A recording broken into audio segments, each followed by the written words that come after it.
They're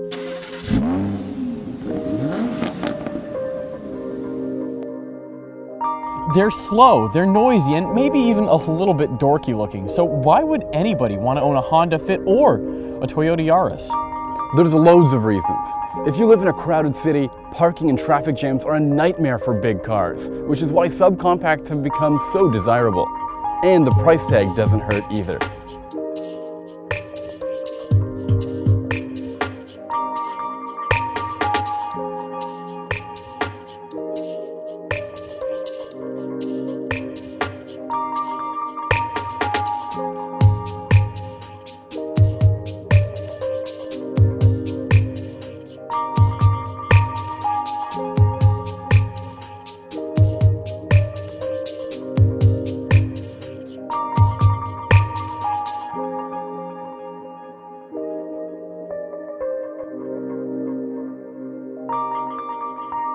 Now, I don't agree with Luke's quip about these two cars being dorky. I mean, these two cars aren't Aston Martin Signets, but would you even buy one of those? Of course not. But you can buy one of these. And while the Fit and the Yaris aren't particularly cool, they've both received pretty significant visual upgrades this year for 2015. For the Fit, that means it gets a whole new model generation. And for the Yaris, well, it just gets a cosmetic refresh. In my eyes, the Yaris just looks better. It has an aggressive front fascia, good-looking LED daytime running lights, and those 16-inch alloys really set the whole car off.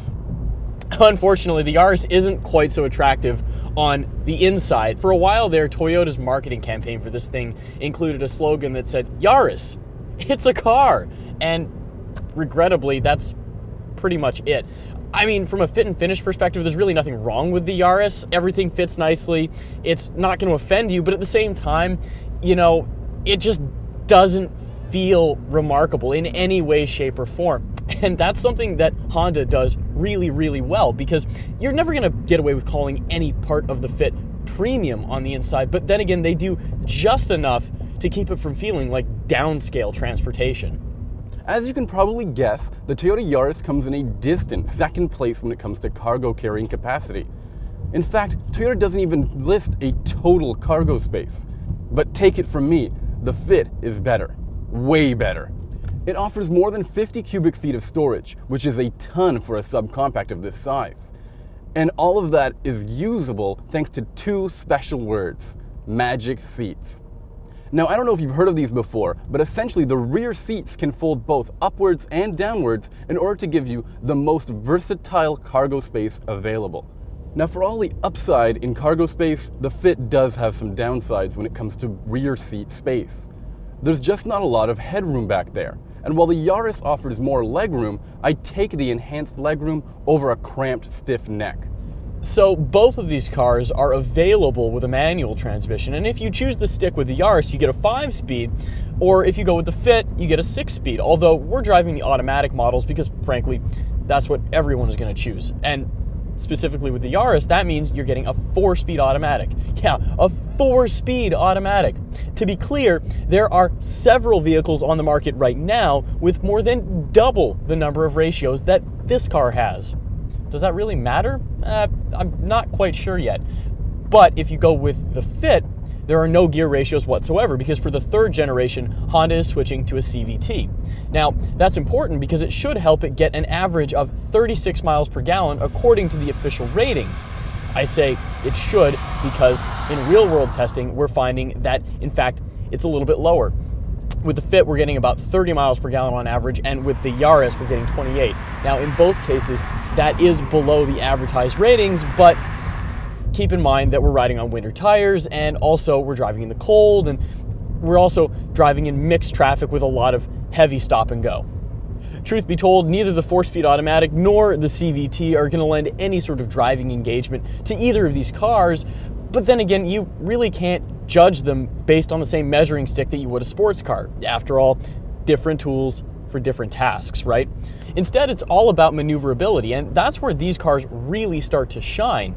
The Fit is definitely more fun to drive out of the two. It feels more responsive in traffic and while you're turning, but that's only part of the picture, because One of the things you really want to be able to do in a car this small is pull a tight U-turn. And at the base level, the Yaris actually has a smaller turning circle, although as soon as you get into the upper trim levels, like the car that I'm driving today, it comes with larger alloy wheels. And that means that the turning circle actually increases beyond what the Fit requires to pull a U-turn.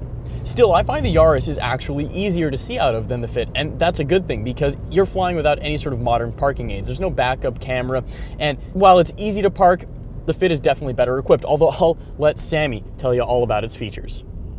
The Honda Fit comes with a rear view camera and offers heated leather seats. It also comes with a very unique feature that you've probably heard us raving about in the past, Lane Watch. What this is essentially is a camera that's stuck to the passenger side view mirror, which shows you what's going on in your blind spot here on the infotainment screen.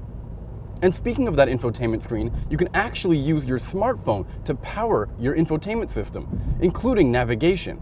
All of that means that the Honda Fit comes with far more features than the Yaris, which essentially comes with nothing. One more thing we should talk about, although it's not a feature, is safety. Both of these cars have been rated by the IIHS, and the Fit managed to get an acceptable rating when it comes to the small overlap test. Compare that to the Yaris's marginal rating, which is enough to prevent it from getting a top safety pick.